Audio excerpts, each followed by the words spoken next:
Welcome to Living Chassidus. Together, let's live the Chassidus we learn.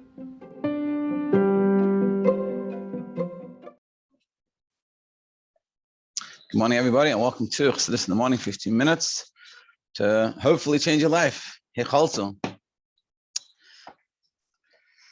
So we're discussing the process. We've been discussing the process of Seichel itself, Chachma and Bina, and we're discussing that it says in different places, sort of contradiction. On one hand, it says Chachma is the beginning of Heichaltzu, beginning of separation and division, and in other places it says that Chachma is unity. That's what we're learning until now.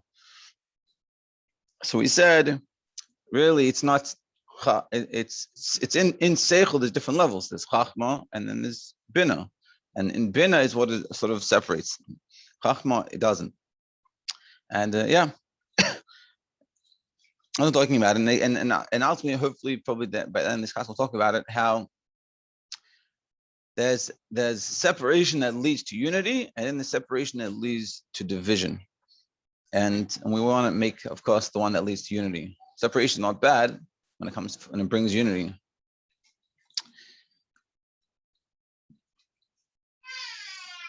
Yeah, and so we said, and the way it works is because if you're comparing Seichel with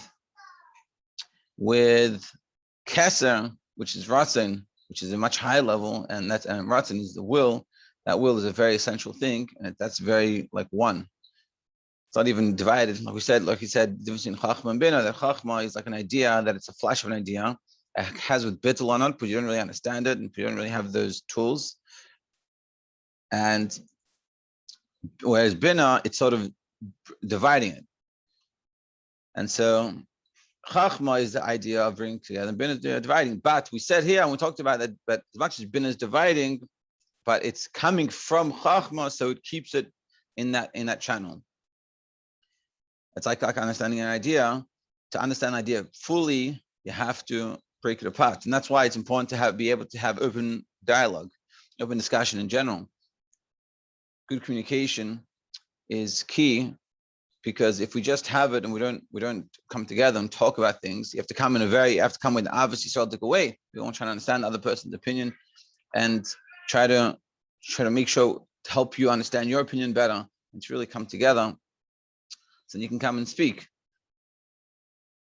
Yeah, and that's essentially what we're saying here. That if you if it's all my opinion and that's it, and everyone else is wrong, because that's just the division. And then that's sort of what we have now in like politics and things going on around the world. And in Israel, it's like, it's my opinion, I'm right and you're wrong. Besides the fact that it's not necessarily always true, like we can't both be right, but it's also a lot of the times you just lack information. And part of the discussion, that's Bina. Bina is making you understand the idea. It's like learning something, not really spending the time to go over it and really internalize it so you don't understand it. And so to the situation, people have these like I heard someone say once, this guy, he does videos. He goes around asking questions. You could submit a question, and he goes around to different areas in Israel or in Yehud and Shemron, and he asks people like Arabs or Yidden questions based off the question, and the question is asked different things. And so one of the things, he's been doing this for years. It's very interesting because you get like a inside view of what's actually going on, what people actually think. One of the things he said, they interviewed him, like the question was about him, like what have you learned and stuff, and he said every media outlet gets it wrong. He goes whether you're pro-Israel, against Israel, whatever it is, he goes, it's all wrong. You have to come yourself, and he goes, don't come just to one place. Come and see a variety of places, and you'll see for yourself, and you'll see how wrong the media is. People think that Israel is this place that is like full of people that are bad people trying to hurt people, and that's all they're walking around and talking about how much they want to hurt Palestinians. And people think, in Gaza, it's this place that is full of rubble and there's no houses and everyone lives in tents, and they're both, of course, wrong. And that's what we're saying here. We have to be able to come together, and that's also when we judge a person. Also, like for example, shidduchim. You have to an obvious thing that I think everyone knows is the resume that a person gives is not necessarily, it's not a true, accurate representation. It is to a certain extent, but there's finer details you don't understand. And I see a lot of people write things. I've seen a lot of people write things that are very either cliche or very like non-specific. And everyone has that. Everyone says, I want to be Chassidish, I want to go out for hikes, and funny. It's like, we're not all the same. Anyway, let's learn a little bit. Top of 39. So the ultimate goal of the above analysis undertaken by Chachma and intellect is synthesis. So this, coming together, Chachma and Bina is the synthesis of it.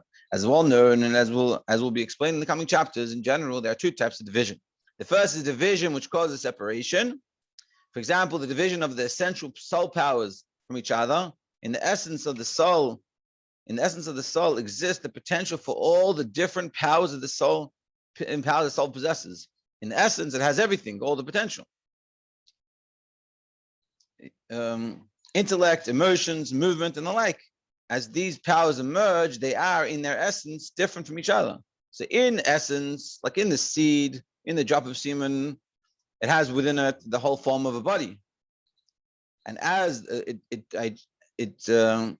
goes and it moves on and it gets and lies pregnancy and it develops, it separates into specific things.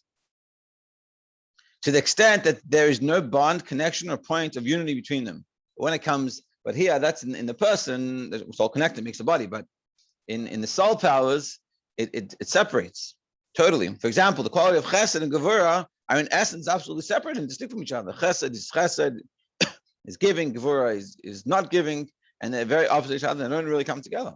If they would be revealed in their essence, they could not tolerate each other, which is like what happened in Toyo. As explained in other sources, this concept is exemplified by the sphere of Toyo in the higher realms. In that realm, the spheres were revealed in their simple states as they exist on the level of Akudim, which is like this level, and it says on the level of Akudim, the spheres exist as a simple, undeveloped potential. They haven't been formulated. It's like an idea that we haven't really formulated. It's the level of Akudim. And where they are in Toyo, they're totally simple, and they're not, meaning they haven't even thought about something else like a little kid. A little kid is simple. He doesn't think about anything else. Can't really get along with other people. It's hard for them to like share and stuff with it, and very simple. In the realm of Toyo, these potentials come into expression in their simple state. So the simple chesed, which means it's not chesed developed that also can take gvura, tferes, netzachod, and all these things. It's just chesed by itself.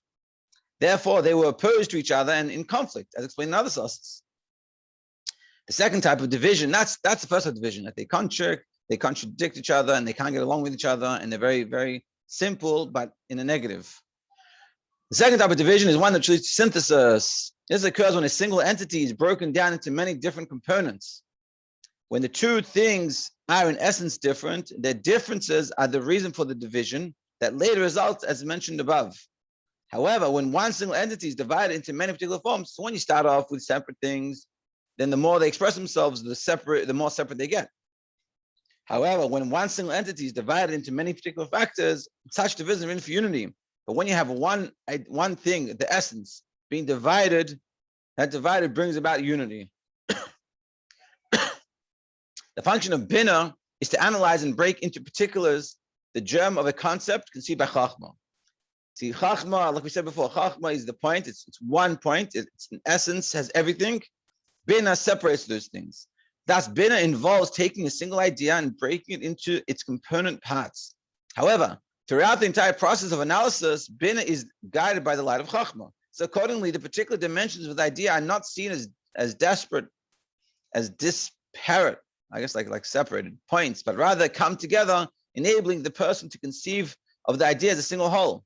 So even though you're learning an idea and you break it down into different parts, that breaking down doesn't separate the idea, it brings it to a greater whole. All its particulars shed light on the fundamental concept. It's like when you learn a man, you understand it well, so you say, how do I apply it to this scenario? And how to apply it? It's like there's a rule in the Gemara. It's a way of looking at everything. I forgot what it's called now. What I was in my mind. It's basically Heichaltzu and Gavra. Is it on the object, on the person? like a person makes he says they're going to give a donation. Is like the question is, when he says it, is he saying it about that it's his obligation for the nation, or is it on the nation itself? Let's say he says, I'm going to donate this cow. So this cow passes away. Does he still owe a donation? Or meaning, is the vow that he made on himself that he's going to bring something, or is it on the animal? And being that the animal passed away, he doesn't need to bring another thing. And you can sort of look at this in every light, in a lot of scenarios in the Gemara, you can look at every situation through this light. And there's a way of learning this way. So when you do that, and that's what he's saying, even though you're taking separate different things, but you're showing the unity within them. So too, when you have the bina, which is bringing out different specific points, but it's coming from Chachma, so then those different points aren't separate things, it's just separate, but they bring together. To refer back to the analogy of the concept of the child, the seminal drop of Chachma is developed by Bina in a process similar to gestation. Ultimately, what emerges is a complete organism that is unified, that is a unified entity. So you have the child, which is separate. It came from a seed to arms, legs, head, brain, eyes, all these separate things. But those separate things are really coming together also and united. The different limbs and organs complement each other. These concepts are developed further in the coming chapters. And so you see it very, very clearly that a person needs all these separate things. You know, being just a drop of semen, it is nothing. It's nothing. It's unity, but it's not really, it's not a usable unity. Whereas when we come and you have a gestation and you put in the effort and you work on it and you so to speak, chew it over, and you put in all this effort, you'll produce bigger things that are separated. Suddenly you have, from one little drop, you have arms, legs, head, feet, eyes, toenails, nails, all these separate things. But those separate things, of course, as we see it, if we come together, it's all together one thing. And using all these things together, it makes us a functioning human being. And so too, together, when we take all ideas, you take different opinions of people, you don't stay as that single drop, but you formulate and you pull it out and you use that bina, but it's coming from chachma, it's coming from unity. So I want to understand, because I want to connect with you. I want to find the commonalities. So then you can have a much greater thing. Summary, Kitzur. Midjan opposes the Sira of Chachma, which is characterized by bittul and synthesis. And like we said before, the Chachma is about the bittul, whereas Midjan was all against it. So Midjan is without the point. It's separated at its core, and the more he goes, the more separated it feels. Just like if we focus on obviously Yisrael, from Tanya, if you focus on the body separated, so the more you go, the more he's separated. Whereas you focus on the neshama, which is we're all one. We all have one Father, we're all one. So then the further we go, we can spread ourselves out, but we can still connect. That's why you have to do Mivtayim. You go Mivtayim. If you go look at the person as a physical person, that he has whatever, he or she has whatever issues, then it's very difficult. But if you go from the concept that within is the neshama, so that unites us, we're all one. And therefore you can go to any person doing whatever and we can connect them. True, there is division in the realm of intellect. However, that division is primarily a function of bina and ultimately leads to synthesis. So there is a division, but it's for coming together. In general, these are two types of division. One that recognizes an entity's distinctness and its very source. For example, even as the essential powers exist in their source of the soul, they are separate entities. Therefore, as they emerge from a pre-conscious to a conscious state, the distinction between them causes a division. As in their source separated, so the more you go, the more separated you feel. This concept is exemplified with Shiv Tehil. By contrast, there is an approach to division that leads to a more inclusive unity. For example, Chachma sees a concept as a single, integral whole. So even though it is broken down into details through a process of analysis, the division in the particular elements does not bring about fragmentation, but rather heightens the awareness of the integrity and singularity of the whole. So you find different types of Jews, but you see the unity amongst them, or the oneness within them, and that's the aim. That's what we're trying to do. That we're going to try to see that even though you have people, different opinions, you have to look, and that's also why, let's say in Shidduchim, when you have your core values, that's that point. Then when you see it when you see someone that has those someone that you're dating and see they have those things, then you can look at the other issues, other things that don't match up in that way, but you can figure how it works because essentially you know your core value, and that's there, and that's when we're all united. So then you have the other things that happen. You can see how they can help. It's like I might be more shy, my wife might be more outgoing. So those two together makes this perfect unity. But the core values have to, of course, be there first. And that's like we're saying here. They have the chachma, it's coming from the right place, and then when it separates, the separation doesn't lead to division, but it leads to unity. And that's also in marriage, and coming from the right. If we have the same core values as we come out and as we express them differently, that doesn't bring discord, but it brings unity. To be continued. Have a great day, everybody.